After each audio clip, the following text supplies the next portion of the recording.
Hi, I'm Marilynn, contributor at HalloweenLove.com. I'm in the beautiful Crystal Valley Cemetery in Manitou Springs, and this is Creepy Colorado.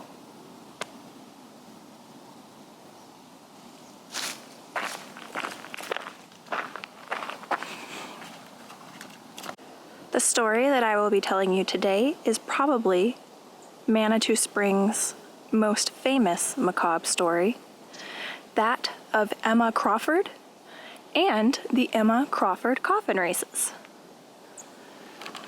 We've got some deer over here.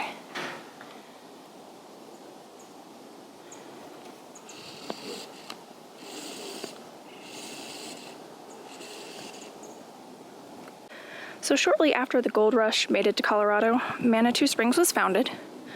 It was actually founded by two railroad tycoons who wanted to use the city and its beautiful natural resources and several springs, which is why it's called Manitou Springs, as a health resort. This building here, as well as many in the city of Manitou Springs, are on the National Register of Historic Places.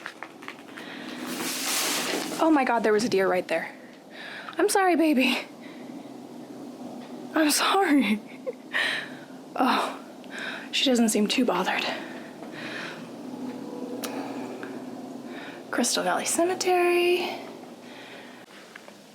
So like I was saying, the city of Manitou Springs was founded specifically as a health resort town. Right now, to this day in 2020, we still have 11 springs in the city of Manitou Springs that are open and free for public consumption.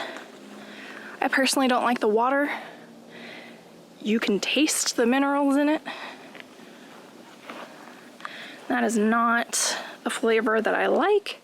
However, there's a local candy shop that also makes soft pretzels and fresh made lemonade, and they use one of the spring's water for the fresh made lemonade, which is pretty good.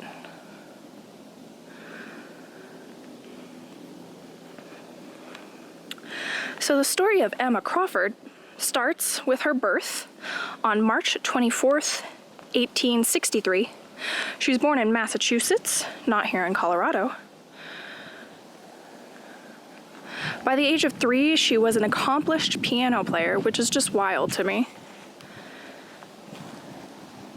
By the age of 12, she was giving lessons to children and adults alike where she lived in Massachusetts.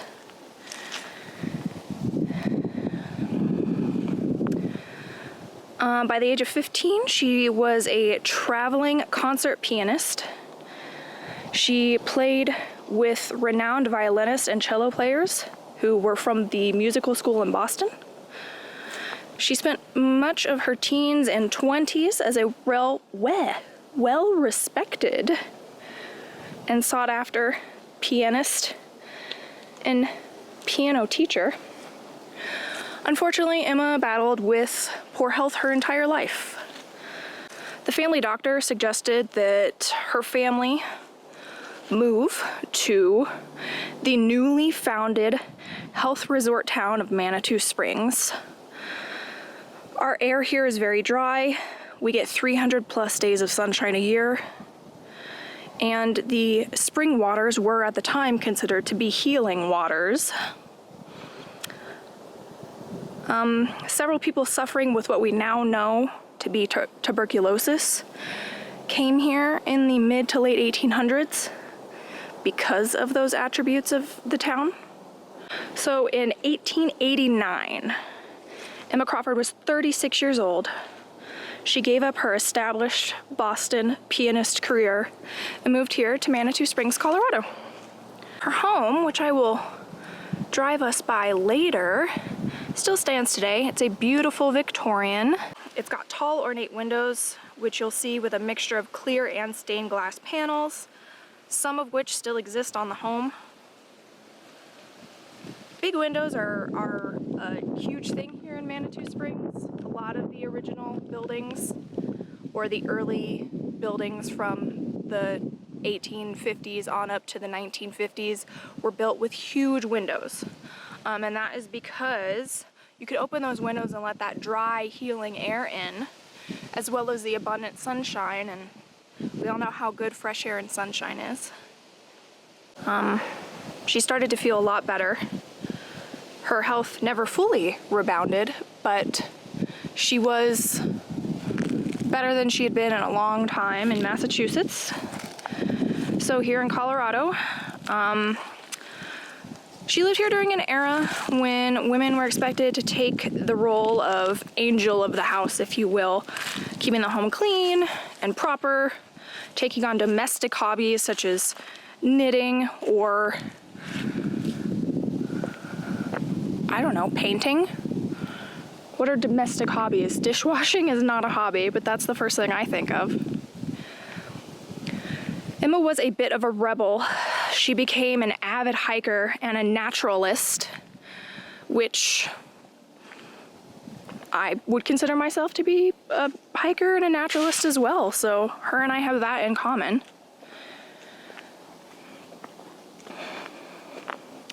I found an article in the 1969 issue of the Colorado Springs Gazette-Telegraph that talks about Emma being a spiritualist, which I thought was interesting. The spiritualist movement, if you don't know, was very popular in the early 1900s. From the 1800s through the 1900s, but became wildly popular. And Houdini dedicated a significant portion of his life to debunking and showing how much of a ripoff the quote-unquote religion of spiritualism is. Contacting the dead with Ouija boards, seances, spirit pictures, things like that. Still popular today, but they don't consider it a religion. You know, ghost hunting and spirit photography are still very popular today. So like many spiritualists of the era, Emma Crawford had a quote-unquote Indian guide, a Native American spirit, which she claimed to see regularly on the top of Red Mountain, which is off in that direction, but we can't see it from here. I'll go up on the trail later and show you guys. It's not an easy hike, but it's fun. So the story goes that Emma saw her spirit guide as a handsome young Native American man who was beckoning to her from the top of Red Mountain. She vowed that she would climb the mountain to meet her spirit guide. She revealed her plan to her mother and her boyfriend at the time. They begged her to not do that. Her health was still not great. The story goes that to this day, you could see the ghost of a woman in a bright red dress hiking up Red Mountain. At the time, there were reports in the newspapers from the late 1800s talking about Emma Crawford, that crazy townie who goes hiking in her best red dress, which I think is very interesting. The bright red was probably very easy to spot from down here up on the hills. So she really stood out, I would imagine, while hiking.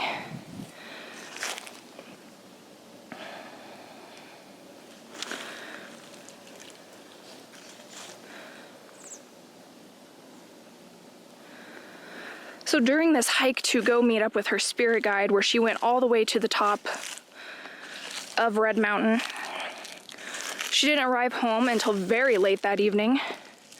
No one believed her when she told them that she had made it to the very tippy top and that she felt like she had met the point in which her spirit guide was beckoning her to go to. There's a quote in the newspaper article that I found that says, "She said to her mother and boyfriend, 'I did so climb it, and I tied my scarf to a little pinyon tree. I have decided that I will be buried beneath that tree.'" So, I am leading us up towards the marker for the Emma Crawford grave. And the story of her death is just as interesting to me as the story of her life. So Emma passed away from complications of her, what we now believe was tuberculosis, on the evening of December 4th, 1891. She was only 28 years old. Here we are at the marker for Miss Emma Crawford. Emma passed away from complications of her tuberculosis on the evening of December 4th, 1891. She was only 28 years old. Her obituary in the local papers said, "The few who knew her here remarked her calm, unruffled mood. She was known by nearly all as a musician of rare power and skill. She had a horror of cemeteries, formalities in anything low or gloomy, even death, and wished to be carried high to sunshine and pure air." Miss Emma's funeral was held at her home and attended by several of the Society of Progressive Spiritualists. The 1891 Manitou Springs Journal characterized her funeral service as unusual but very impressive, and partook not of the customary sadness of such scenes. Emma's mother performed a sweet selection of piano pieces with peculiarly sweet melody and weird harmony. I think that's a really fun quote from a newspaper. Her casket was gray wood. It had silver handles and silver engraved nameplate on it, and it was carried by a group of 12 pallbearers up the hill.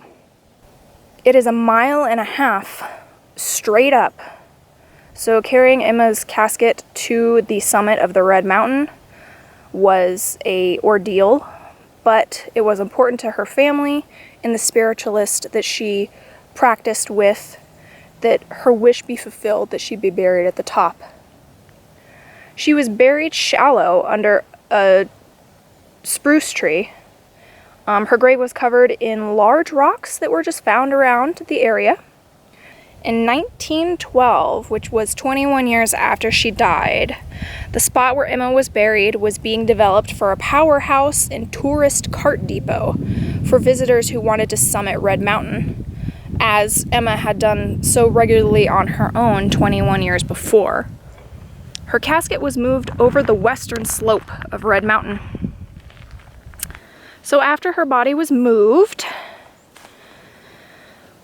in 1929, which is about 40 years after her passing away, the combination of shallow reburial, loose earth, and a few good, unseasonably wet years with lots of snow and rain, the ground around Emma's body began to erode, and her skeletal remains and dilapidated casket slid down the hill.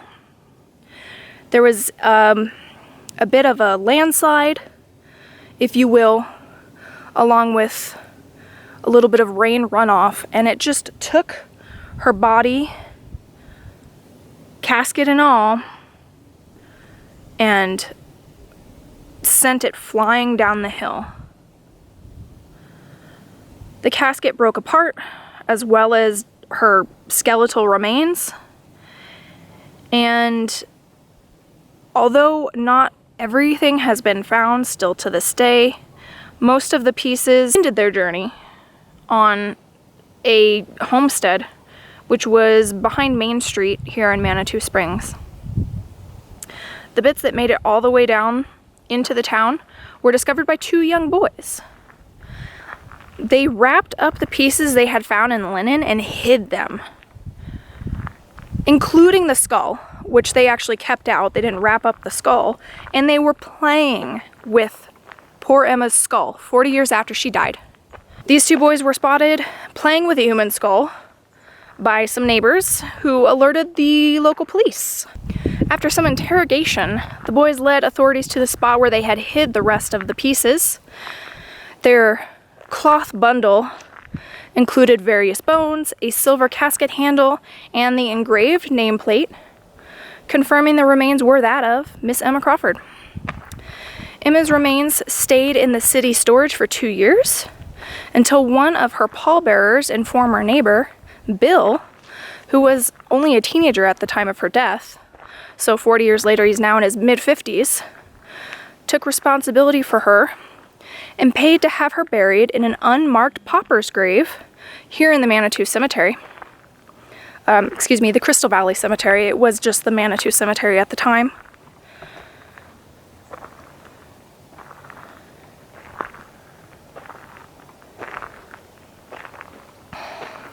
So, her body slid down the mountain.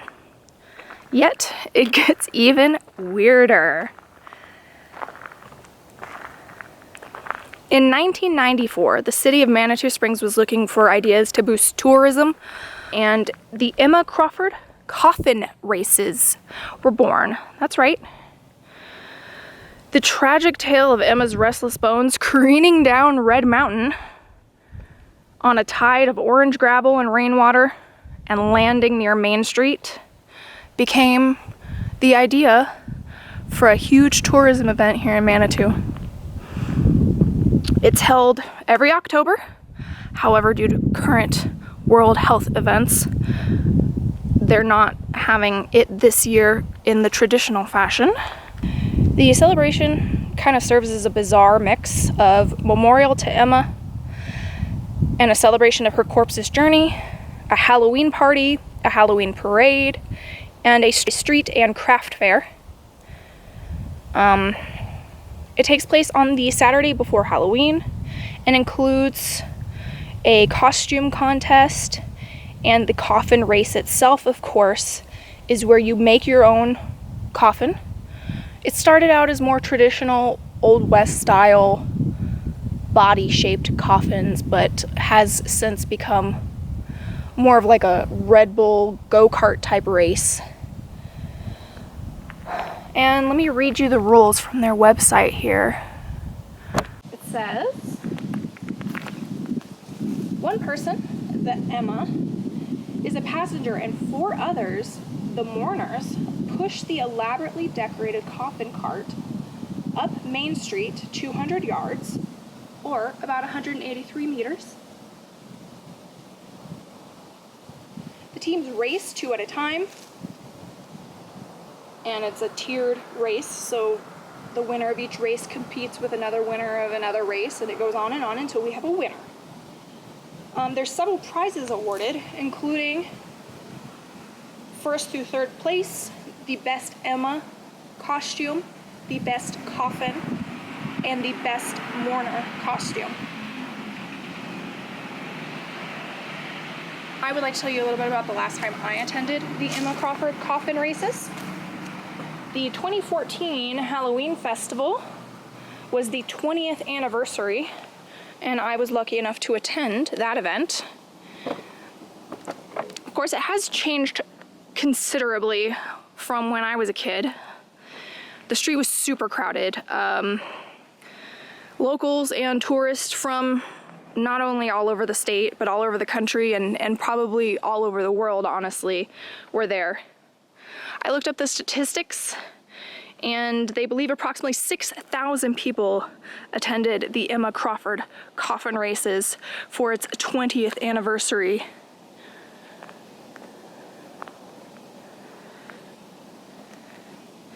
The total population of the city of Manitou Springs in the off-season or not tourist season is less than 6,000 people, even to this day with how popular and expensive and bougie it has become. So it's really impressive that the 2014 event had so many people.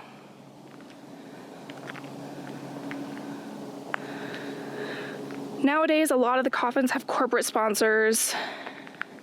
There's local haunted houses, one whose name I really love, Ghoul Gulch. Sweetie Pie's Cake Company that makes cakes and pies that they'll deliver to you has sponsored a coffin in the past. Even the Lego store in the local mall, not the Manitou Mall, there's no malls here, but in the next town over, Colorado Springs, has sponsored a coffin at one point. It was not, however, built out of Legos. That would have been too heavy, and these people are racing.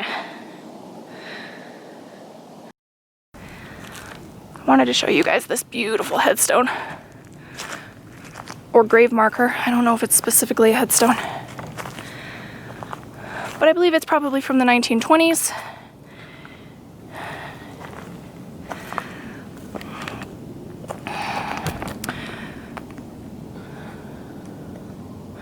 All right, I'm gonna take a little break, drink some water in my car. All right, guys, I am up behind the cemetery where we just were. And I just want to show you this beautiful view. That field down there is for the Manitou Springs High School. Go Mustangs. And that rock formation over there is Garden of the Gods Park, which is a famous landmark between Colorado Springs and Manitou Springs. And that yellow splotch of trees right there is the tippy top of trees that are down in the cemetery that I am now behind.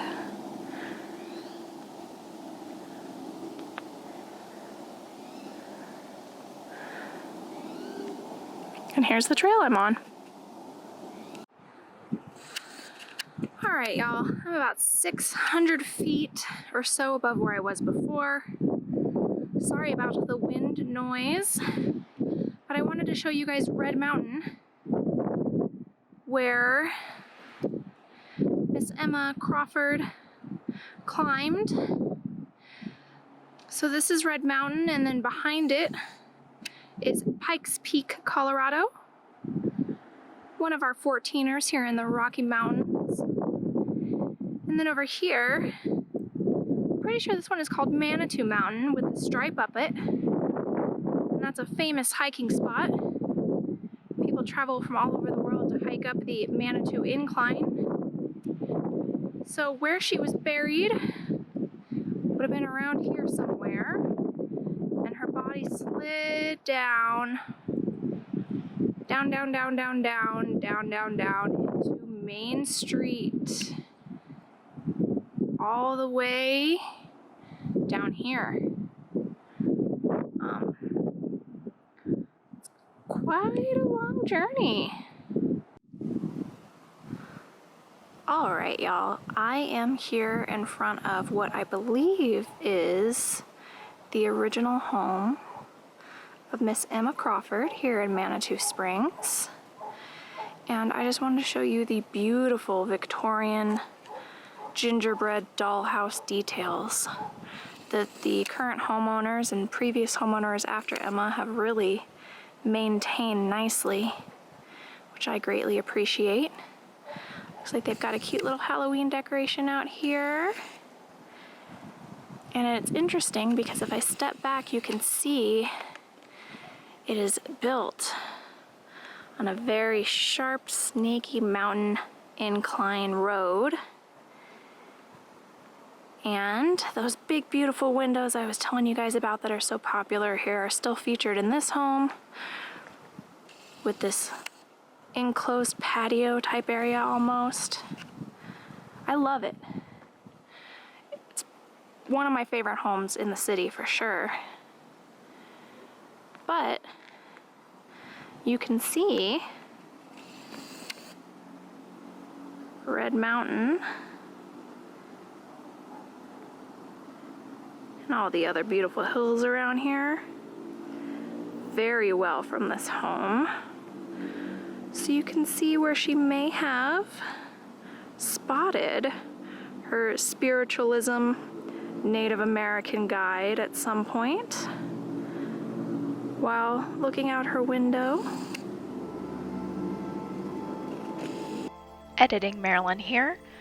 I forgot to film some sort of outro, so I just wanted to say thank you very much for joining me as I told the story of the Emma Crawford Coffin Races and gave you a little tour of the town of Manitou Springs and the Crystal Valley Cemetery. And I look forward to seeing you again for Creepy Colorado.